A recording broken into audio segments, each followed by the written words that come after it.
Okay, Stephanie, do you want to get started? And then I just started the recording, so should be good to go for now. Okay, great, great. Thank you, Michael, and good evening, everyone, and welcome to Secrets of the Schinasi, the Mystery Mansion of Riverside Drive.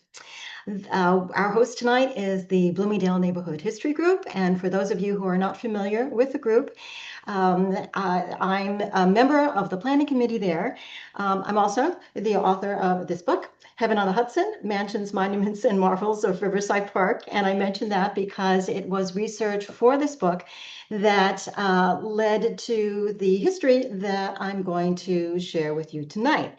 But the group itself, the Bloomingdale Group, focuses on sharing the history of the Bloomingdale neighborhood, which of course is from 96th Street to 110th Street between Central Park and Riverside Park. And we do that through presentations such as this one, but also through a special relationship with the Bloomingdale Library on 100th Street between Columbus and Amsterdam, where we have not only had a number of exhibits on the neighborhood, but we also manage a very special collection of documents and books specifically about the Bloomingdale neighborhood. And we are currently looking to expand that. So if you happen to have any documents, any books that are focused on the Bloomingdale area and you would like to donate them to the library, please contact us through our website, which is upperwestsidestory.org. We also offer a number of really extensively researched blogs. We have a really terrific quarterly newsletter. We have an interactive database, which is really fabulous. It can tell you everything you want to know about your own building in the neighborhood. And of course, we have terrific tours, walking tours led by Jim Mackin. Again, the website is Upper West Side History. Michael, history or story? Upper West Side History. history, sorry. Yes. um, and we hope you will stop by and learn more about what the Bloomingdale Neighborhood History Group does. Okay, so that said, on to tonight's presentation. I have lived on Riverside Drive for 40 years, and for many of those years, 351 Riverside Drive on the northeast corner of 107th Street has been covered with scaffolding. And nobody seemed to know for many of those years who lived there or what the building was being used for or what was happening under all that scaffolding. So by the end of the evening, we should have the answers to those questions. This building is important for two key reasons. Number one, it is a New York City designated landmark. It is also on the National Register of Historic Places. So that's one. And the other is that it is the only privately owned freestanding villa. And by villa, I mean a large home, not a brownstone, not a row house.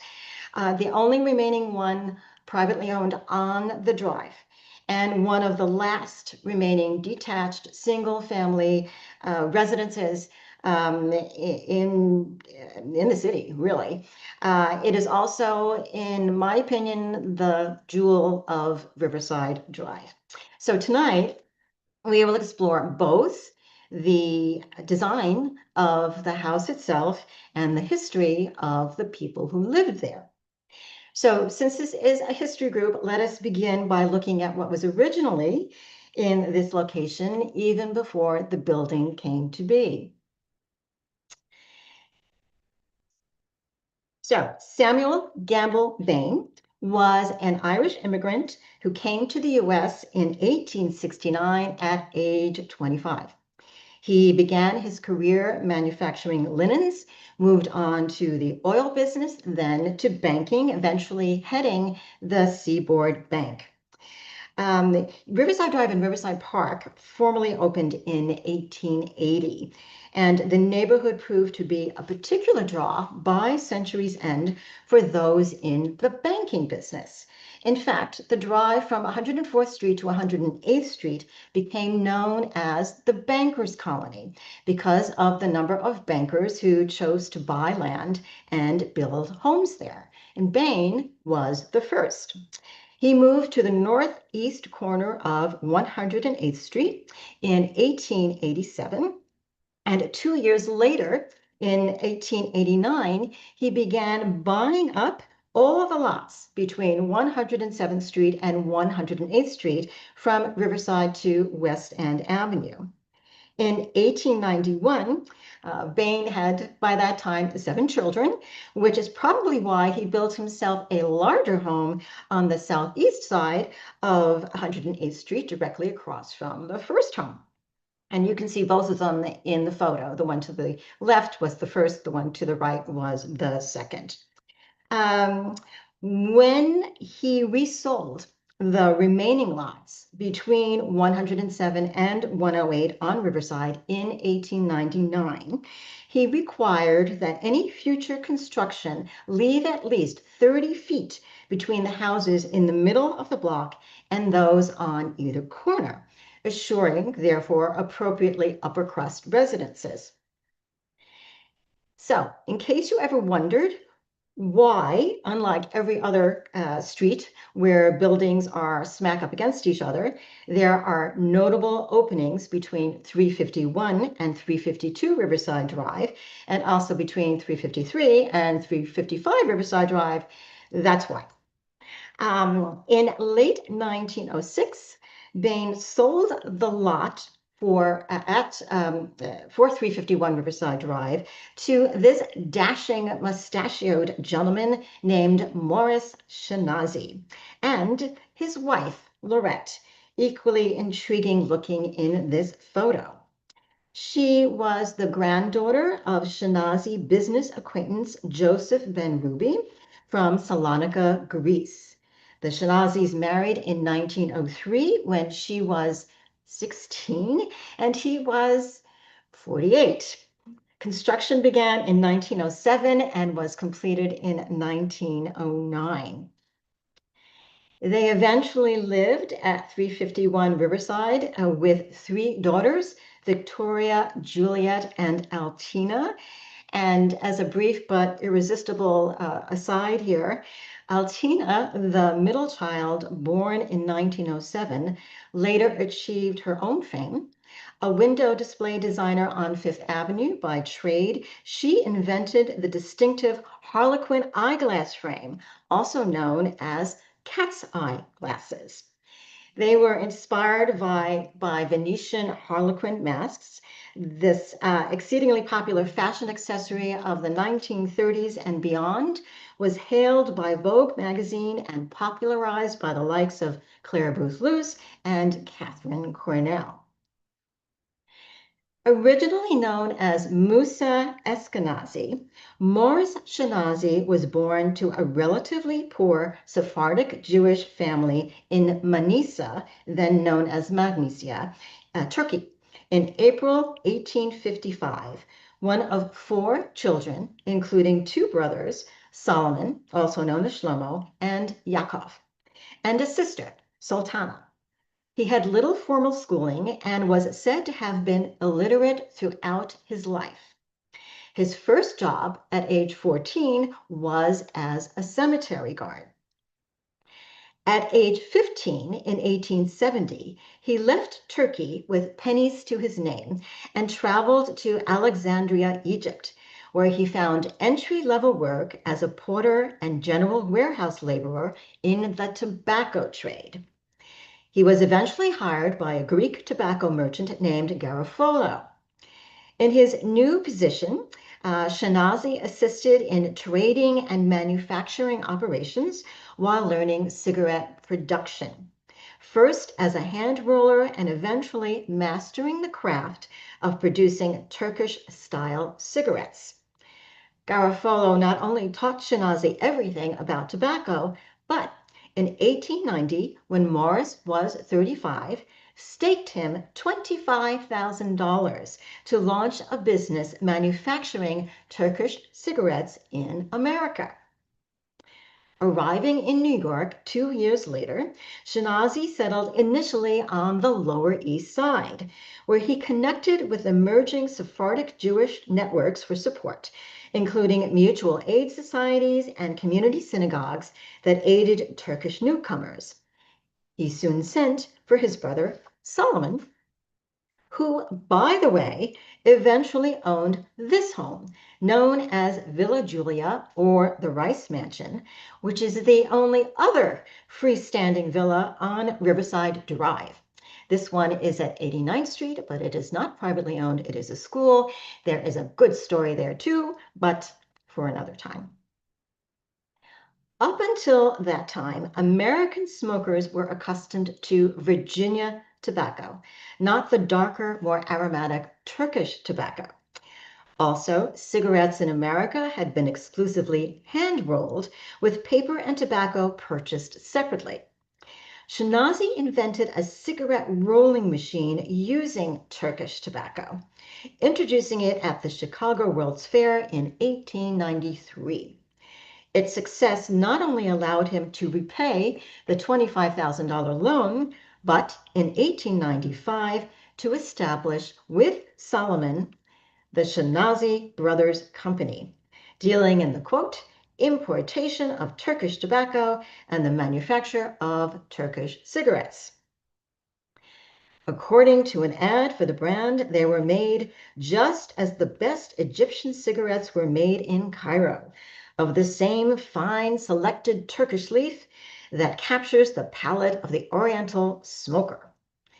By emphasizing the exotic appeal of the tobacco, the company positioned the products as luxurious imports for discerning clientele. The Schinasi Brothers Company began downtown in a small shop on Broad Street. Within just 2 years, business was such that larger headquarters were needed. And within the first decade of the 20th century, the company built the large and modern Schinasi Brothers Cigarette Manufacturers Factory at 309-11 West 120th Street, within walking distance of what later became Morris's Bloomingdale neighborhood home. The company occupied the entire building, which replaced the much smaller downtown location. The new factory's design focused on efficient workflow. The second floor was dedicated to blending Oriental tobacco in large 20,000-pound blocks to create distinct cigarette varieties. The third floor contained packing operations staffed by approximately 300 people, and the fourth floor was set aside for cigarette rolling varieties. Here, the company not only produced cigarette brands named Egyptian Prettiest, Royal, and Natural, but also made a point of employing Turkish immigrants, including at one point 200 from the Schinasi's own hometown. At some point, the factory's windows were sealed over, and both the parapets and the main shop front were removed. The building later served as a garage and gas station. You can see the Esso sign on the bottom of this photo. Today, in its altered form, it is the New York French-American Charter School. Apparently, even the West 120th Street factory was not enough to keep up with demand. And in 1907, Schinasi built yet another large building, no longer extant, at 3234 West 100th Street, using all of this edifice for his business as well. In addition to the 2 New York plants, he had several large warehouses in Smyrna, Turkey, and owned a tobacco plantation there. He became, according to one report at the time, a pioneer in the manufacture of Turkish cigarettes in this country, who ranks today as the largest independent manufacturer of Turkish cigarettes in the world. Not bad for an illiterate former cemetery guard. There was a lawsuit along the way to this success when Schinasi Brothers sued another business operating under the same name. The other company had formed a partnership to manufacture and sell cigarettes, branded as Specials. However, because they did not represent themselves or their product as the original Schinasi Brothers and stated openly on their packaging that there was no connection, the courts allowed them to continue. Around 1906, Abdul Hamid II, last Sultan of the Ottoman Empire, awarded Schinasi the Mejidi Medal, fourth degree, for his services to the Turkish economy by importing Turkish tobacco to the USA. By 1907, the brothers were millionaires. And by the mid-1910s, the company manufactured between 250 and 285 million units of cigarettes annually. In 1916, the Tobacco Products Corporation purchased the company, including its factories, and $1.3 million worth in stored tobacco for $3.5 million total. And the brothers retired. It was projected at that time that the purchase would add $400,000 net per year to the earnings of the Tobacco Products Corporation, which later sold its brands to the American Tobacco Company, better known today for brands such as Pall Mall or Pall Mall and Lucky Strike.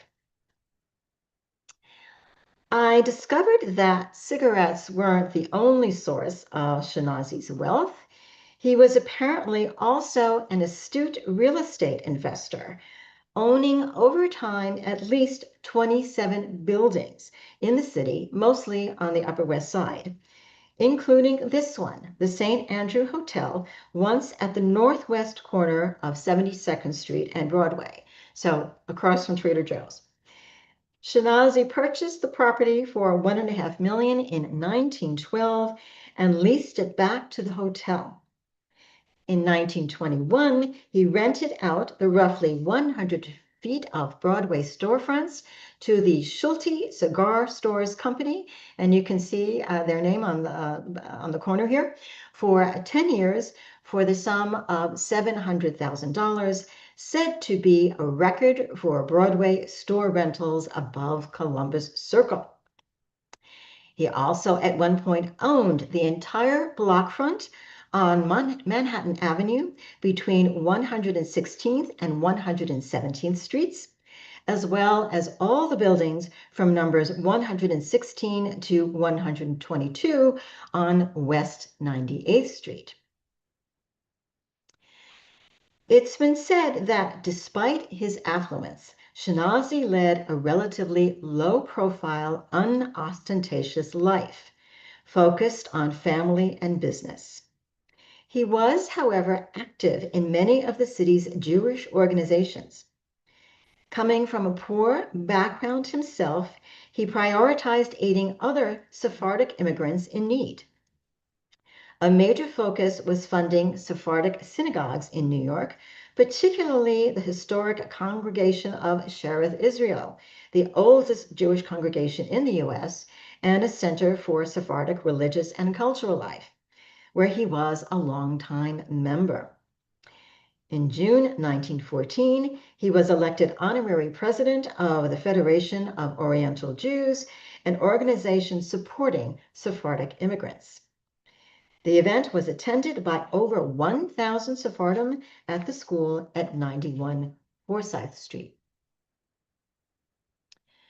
Morris Schinasi lived at 351 Riverside Drive for almost 20 years, passing away there on September 10, 1928, at age 73. He left behind an estate valued at $5 million in early 20th century money, or between roughly $95 and $100 million today. It included a bequest of $1 million to build and maintain a hospital at his hometown, Manisa, Turkey, to provide free medical care to the poor of the local community. Up to $200,000 of that was for the erection of the building, and the remainder for a perpetual trust from which the income was to be paid to the hospital annually. On June 1st, 1932, construction began on the Morris Schinasi Hospital, and the site officially began accepting patients in October 1933. In addition, Schinasi divided $300,000 among 20 hospitals and charitable institutions in New York, 10 of which were to receive $20,000 each and 10 $10,000 each. These included both Jewish and non-sectarian organizations, among them Beth Israel, Lenox Hill, and St. Vincent's. So, now that we've talked about the history of the home's owners, let's look more closely at the home itself. In 1907, just before 351 Riverside was built, Morris Schinasi was living in the original El Dorado apartment hotel, built in 1902 on Central Park West between 90th and 91st Streets. That year, he hired William Tuthill, a starchitect of his era, to build a private home suitable for a millionaire. In other words, 351 Riverside. Back in the late 1880s, villas were the only type of home on the drive. In fact, in 1887, homeowners along Riverside Drive between 116th and 120th Streets, not far north of what would become the Schinasi home, tried to limit development to no more than 3 houses per block to assure that only large homes for the affluent would result. But while villas once dominated Riverside Drive, by the early 1900s, newly built ones were rare. Construction had already begun trending toward row houses and even a few early apartment buildings. Schinasi's home was something of an anomaly, one of just a few new villas to arise along the avenue in the early 20th century. The designer Tuthill trained in the office of celebrated architect Richard Morris Hunt and is best known as the architect of Carnegie Hall, the city's oldest remaining concert hall, built in 1891. Completed in 1909, the Schinasi Mansion was, surprisingly, an almost exact copy of a slightly smaller house Tuthill had designed in 1903 at the northeast corner of 93rd Street and West End Avenue, no longer standing.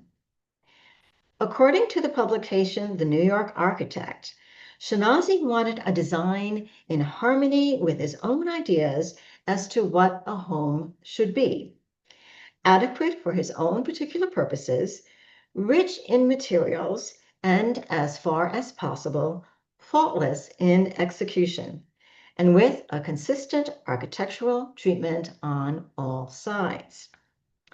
Achieving that goal cost Schinasi $180,000 in turn-of-the-century money, or roughly $5.4 million today.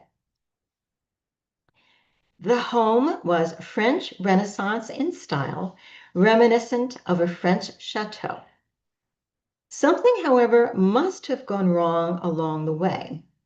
Schinasi, though by then a millionaire and known for his philanthropy, refused to pay $5,655.65 that Tuthill maintained he was owed for the work between March 1st, 1908 and July 1st, 1909.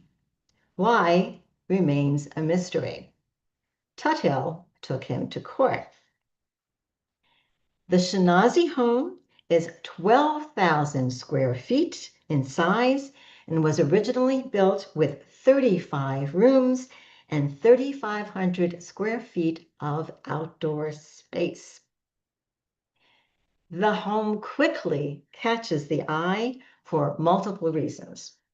First, its size, 41 feet wide by 73 feet deep, whereas the typical row house is at most 20 to 25 feet wide. It is also set back from the property line on all four sides, and unlike its neighbors, surrounded by a low marble wall topped by balustrades and a high newel post. The Schinasi mansion also stands out because, unlike the row houses and apartment buildings in the area, it is made of bright white Vermont marble. To keep it white, amid what one publication called the incorrigible vandal of New York's polluted air, Schinasi had an innovative system of water taps installed around all sides of the home to enable frequent washing of every point of the exterior, even the tops of chimneys.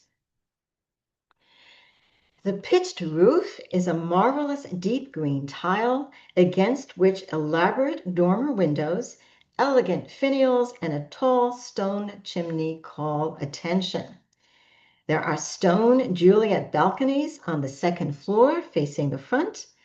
Below, a broad stairway leads up to the entrance. During my lifetime, that entrance was flanked by two ferocious lions who, in recent years, disappeared. I look for their return each time I pass. A row of stained glass windows is visible on the southern side of the building, complemented both on the northern and eastern sides by three-sided and patinated copper projecting bay windows. Initially, the open space adjacent to the house on the north was a garden. At the rear of the house, the view of the building next door on 107th Street was masked by, quote, a garden wall in marble with seats and shrubs, topped by a long bronze flower box in which box plants, decoratively arranged in a series of festoons, are placed. The eye seldom gets much above this composition, and the bare wall above the adjacent house is partially unnoticed. Seats and vases in marble and terracotta adorned the exterior. At the far corner of the lot, there was a small, what was called laundry yard, enclosed in iron grills and with a pergola-like construction overhead, said to give an artistic feeling even to a place devoted to such home uses as drying clothes. The real estate record and guide of the day called the mansion exquisite from any side. In spring, a magnolia tree blooms pink just to its north. Perhaps surprisingly, given the size of the house, the rooms were not considered particularly large. Based on the home's floor plans, the living room, for example, was 15 by 18. One publication, Architects and Builders magazine, praised the compactness of the rooms as the Oriental idea of seclusiveness in the house. The layout was considered admirable in that it provided what was termed vistas, quote, as far as practicable from each room. One is able to see through a number of other rooms or halls, the effect being maintained in certain places by mirrors. For instance, from the vestibule, one has a view through the entrance hall, through the staircase hall, into the dining room, and can even get a glimpse of the garden wall. And you can get a sense of that from this floor plan. The article noted that because of this sightline, the color scheme was carefully designed so that no discordant color should intrude itself into any part of the vista line. On an earlier floor plan, this one is more current, the parlor on the left was called the salon. The sitting room and receiving room on the right were the reception and smoking room, respectively, and the gallery was the staircase hall. Said to be generically Renaissance in style, the rooms nonetheless abounded with unusual and distinctive touches and presented an exuberant celebration of mosaics and marble, hand-carved woods, and hand-painted frescoes. Some of the work, including the original bronze doors and the lighting fixtures, was by Tiffany Studios, while the curtains and draperies, as well as a notable frieze painted in the main bathroom and shown here, were by William Baumgarten and Company. And actually, Baumgarten was another Riverside Drive resident. He lived on 100th Street. And here are some examples of what other rooms looked like as late as the 2010s. The vestibule and entrance hall or foyer shown here was a feast of mosaics and many colored marble. It's been described accurately, I think, as sumptuous. The library was particularly striking, considered the most novel and effective room, again, quote. It was decorated with East Indian teak panels, again, imported by the Tiffany decorating firm, marble, bronze, mosaics, and at the ceiling, an oval dome of lacquered gold in iridescent colors. The walls were covered with a blue fabric called Egyptian tapestry.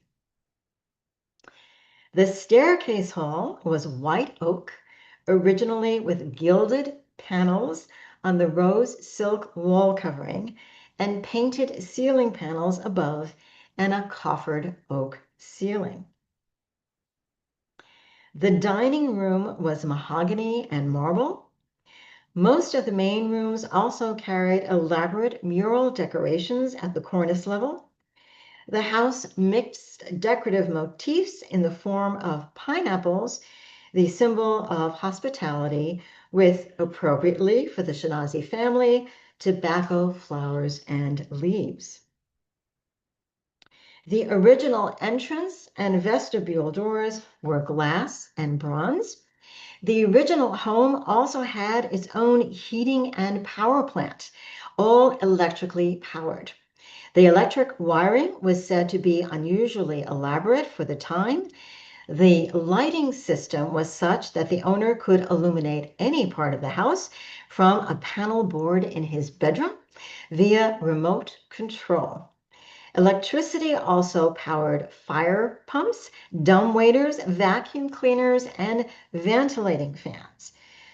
An interior system of also included a house telephone, a magnetic clock system, and an elaborate burglar alarm system. All the windows and doorways were wired, and when activated, the system rang numerous alarm bells, threw on lights, and thoroughly notified the residents of danger. Quite the setup for the early 20th century. And I refer to this as the Mystery Mansion because then we have the tunnel. Now, histories of this building have long maintained that there was, let's call it for now, a tunnel extending from the house under Riverside Park and all the way to the Hudson River. Did it really exist? Well, there are several factors that suggest it did. To begin with, this was not the first time that wealthy people were reported to have built tunnels, especially if their homes faced a river. According to the New York Times, a 19th century Greek revival mansion in Astoria, Queens, that once belonged to a physician named E.L.B. Baylis, had a tunnel connecting it to the East River, so that its owners could return home from the Manhattan Ferry without being exposed to foul weather. This home above in nearby Long Island City was built for grocer John Bodine in 1853 and is reported to have had a tunnel to the beach. One more contemporary source noted that these tunnels were a popular feature of grand mansions along the East River. They were used by servants to go back and forth from the house to the beach to serve guests while those guests lounged or partied. So there's that. Although it's possible that those were urban legends.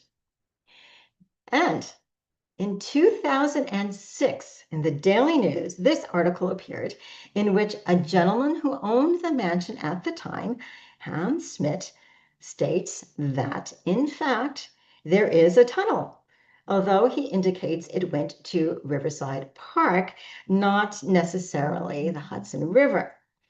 And I quote, "The home may lack giant televisions," Smith said, "but it includes an underground tunnel for easy access to Riverside Park." Another reason to credit the tunnel idea is that a local Upper West Side historian, Gary Dennis, was a guest in the house about 20 years ago and reports having seen a gated off area from which outside air was blowing into the building's basement. And last but not least, there were not one but two articles in the New York Times. A 2007 story stated flat out, among the house's unusual features is an underground passage to the Hudson River, now sealed. The second article in 2012 presented physical evidence. This photograph with text saying the mansion's most beguiling feature is a tunnel in the basement that was thought to have extended west to the Hudson River. So, pretty compelling evidence that there was, in fact, a tunnel. But on the flip side of this are two big questions regarding a tunnel. Why and how was a tunnel built? Some say it was a way of smuggling alcohol or tobacco. Others say that for those who owned a boat, it simply provided convenient access rather than having to make their way to a marina. It is all speculation. Notably, the Landmarks Preservation Commission makes no mention of a tunnel in its review of the building. The logistics of such an excavation also seem particularly daunting. Bloomingdale Neighborhood History Group colleague Gil Tauber points out that carving out a tunnel would have involved an extensive amount of digging and accompanying noise. The elevation of the Riverside Drive service road along the mansion is about 100 feet. To reach the river, the tunnel would have had to descend far enough to go under the New York Central tracks in the park. And it is highly unlikely that such a tunnel could be constructed through mostly solid rock in secret, or that it could have reached the river without the knowledge of the New York Central Railroad. Building such a tunnel would have required a considerable workforce and more than likely the use of explosives.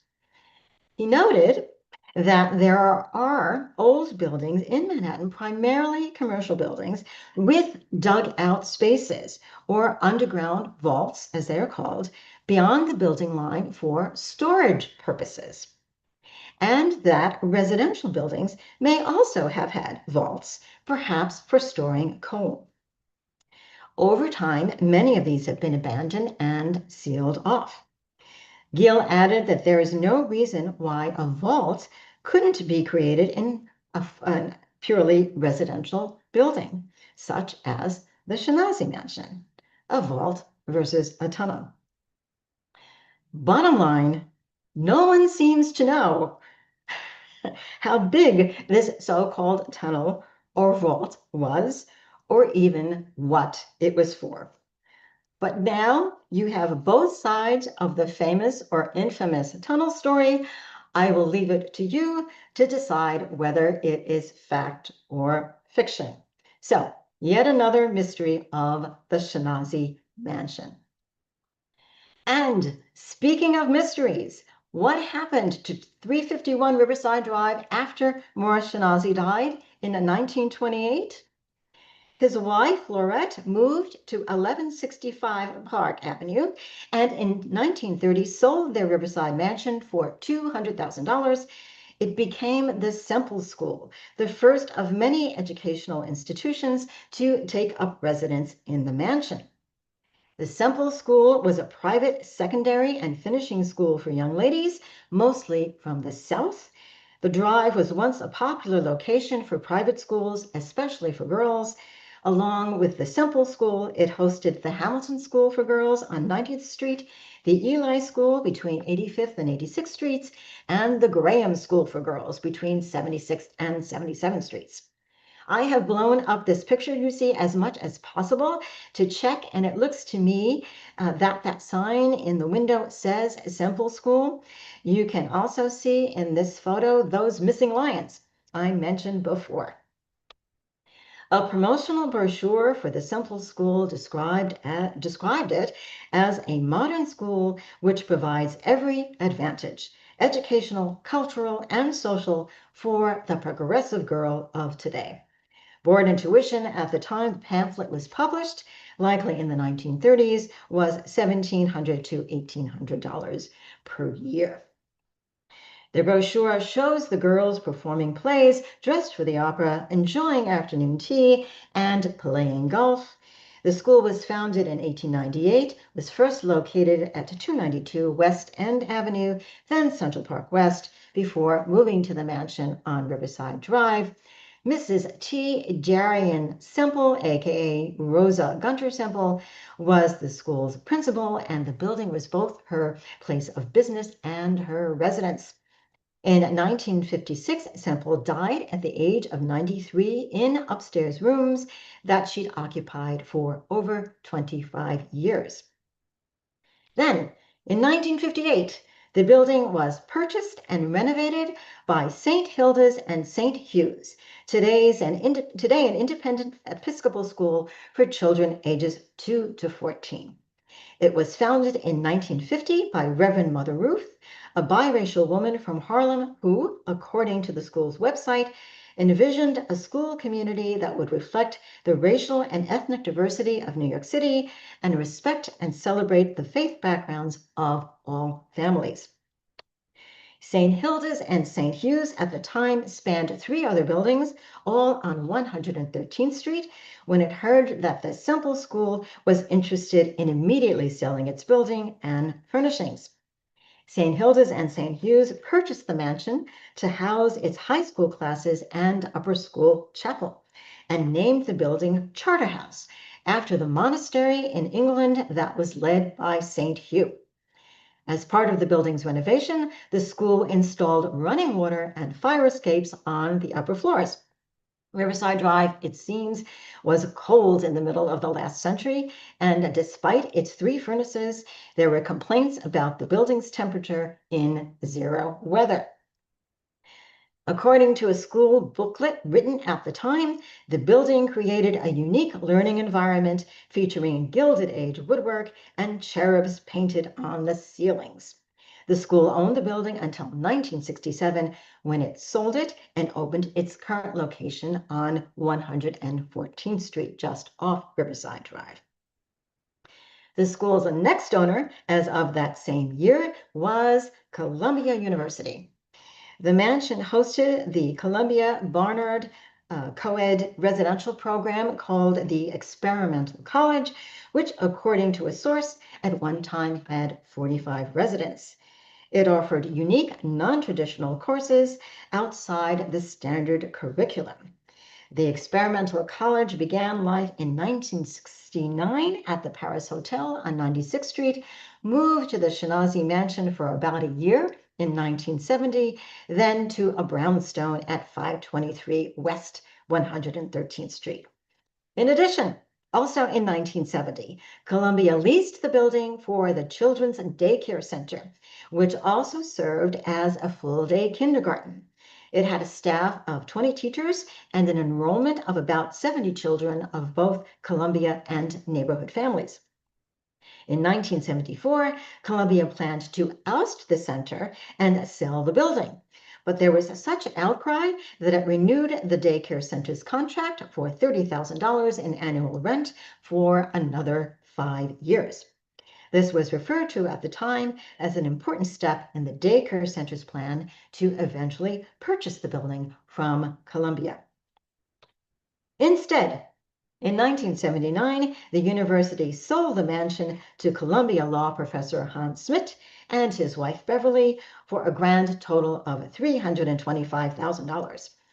Smit never lived there, but his son Robert did with Robert's family, while Smit undertook a roughly 20-year-long interior restoration of the residence, his goal to return it to its 1909 glory.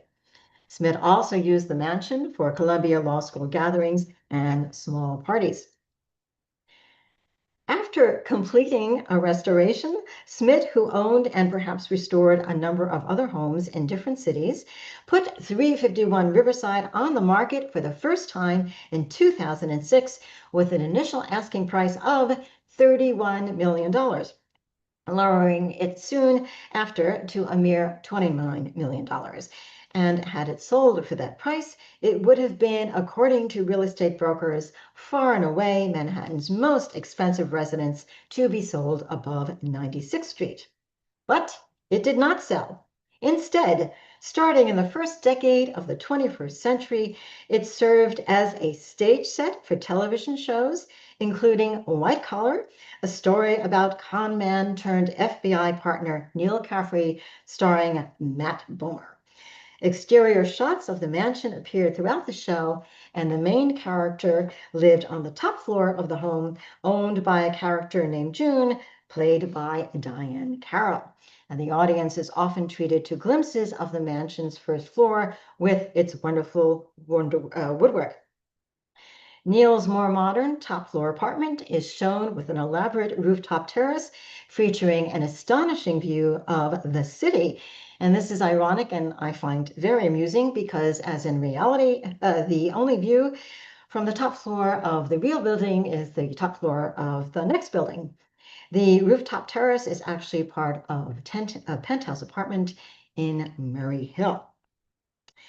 Hans Smit put the mansion on the market intermittently over the next several years after his first effort, but there were no takers. In the fall of 2011, it was listed for $15 million, roughly half the original price. 2 years later, in 2013, the stunning building was sold for $14 million to Mark Schwartz, a chairman of Goldman Sachs. At the time of the sale, it had 12 bedrooms and 11 bathrooms.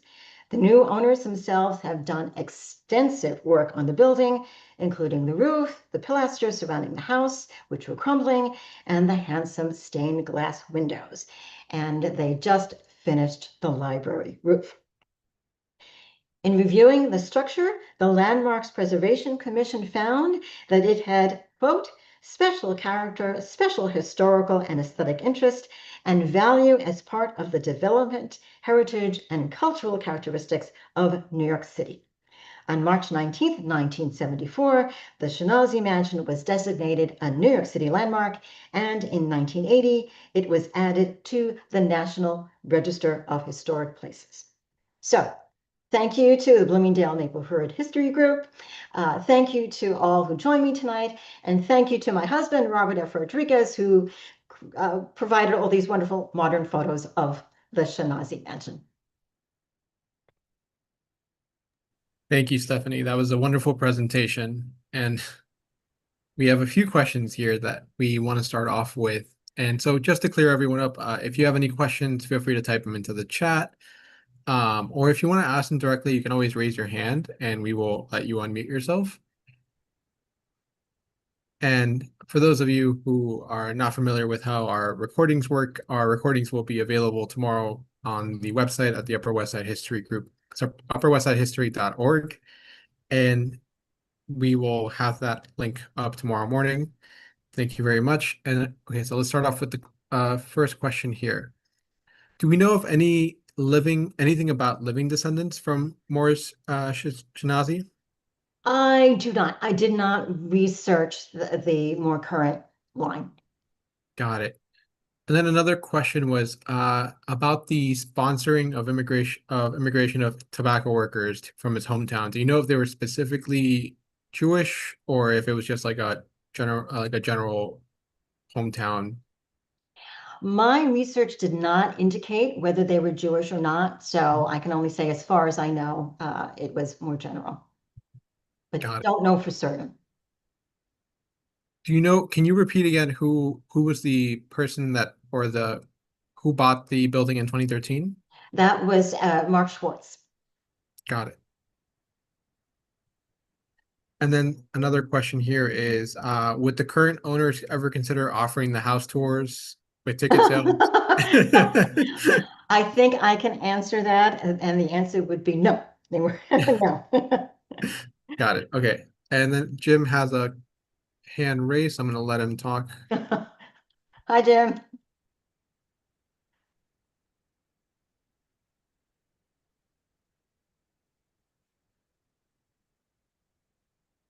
Jim, you're muted. Let's see. In the meantime, I will go to the next question here.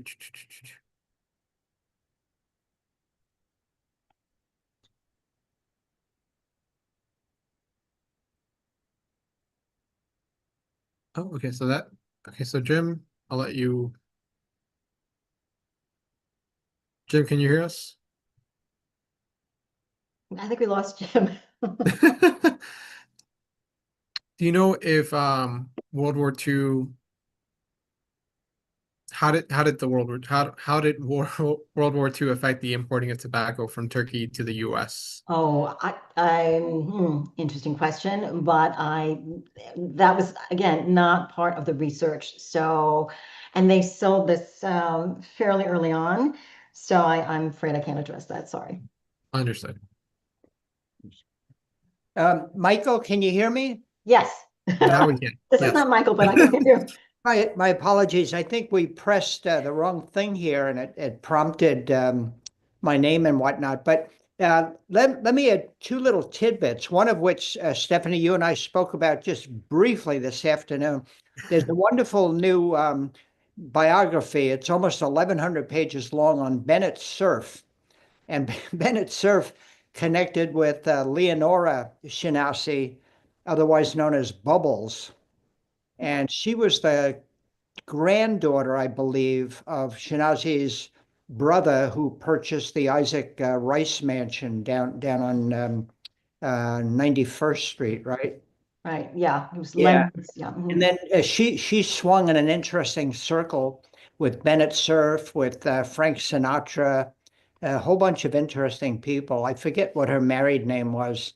But another really arcane tidbit is where my wife Janet and I have a country place up in Columbia County, about 100 miles north of New York City.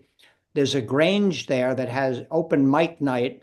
And one time, one of Smith's daughters was appearing with a rock group up there because I spoke with her afterwards and I forgot how we got around to it, but I mentioned the mansion and she said, "Oh, yeah, I live there." So, so so anyhow, that's the end of my comment and thought. The presentation was absolutely fantastic. I Yeah. think you've opened a lot of eyes, and the images that even Robert's current images are just fabulous. The history is just wonderful. And if anybody wants to venture up to 120th Street, just off of Manhattan Avenue, of course, they can see what's left of, as you showed, Mhm. the Shinasi manufacturing warehouse center. That's kind of an interesting tidbit. So Thank thank you, you, thank you, Jim. thank you. Yeah. Thank you, Jim. And then we have here actually a nice follow-up question to that is, do you know what currently is happening at the mansion, who owns it, and if it's serving a purpose? It is currently a privately owned home, owned by the Schwartz family. They've been there since 2013. Done a lot of renovation. It looks beautiful. I love it. All right. And I guess follow up, but do people live there? And the answer is yes. Um, so Jim, Jim Mackin here again. Mhm. I apologize for butting in twice in one night. Two other things. One is, Stephanie, as you and I know, the building on 107th Street that would have been behind the garden wall, of course, is the Nicholas Roerich Museum. Yeah, Museum, yeah, which previously was the Harry Smith house. His claim to fame was he wrote more scores for Broadway shows than anybody in all of its history and whatnot. really. Yes, that's one tidbit. The other thing, I'm going to add a mystery to this, and I love the fact that you concentrate on mystery. There's a little on the north side of the wall, and the images here kind of show it. There's a little space that seems to have it seems to be inviting a statue or something. You know what I'm talking about on the outer wall? Yeah, yeah. Yeah. And I've searched high and low for images. This sounds like a Gary Dennis project, but I've searched high and low for images that might have indicated if there was ever a statue there, and I come up pretty dry. Yeah, it could have been also just a very large vase because it mentions certainly that in the back there were vases. So I don't know. I have not been able to find anything specific on that either. Yeah, interesting. So, and the architect of the building, uh, Tuthill, yeah, yeah, you touched upon that, did Carnegie Hall, a few other things. I right. mean, yeah, wonderful. Thank you. Thank you. Thank you, Jim. And then I have one more question to end this wrap up the night with Jonathan Goldman here. Hello, Jonathan. Hi, thank you so much for this amazing presentation. I have a question about the term all right Nick's row, and I'm wondering whether all right Nick's row stretched up this far, and whether that area that was called that because of Jewish people who had made good, who had earned money, whether Schinasi was considered a part of that, or whether the term predated him. Did it have anything to do with him? So thanks if you or if anyone else has any answer to that. Yeah, I don't have an answer to that. I haven't come across that at all in researching Riverside Drive, so I don't know if he would be if he was considered part of that. But I can't help you on that one. If anybody else can, please chime in. And a quick last minute question here is, do you know if there's a carriage house somewhere on the property? No, no, there was never a carriage house related to the Shinazi family on this property. No.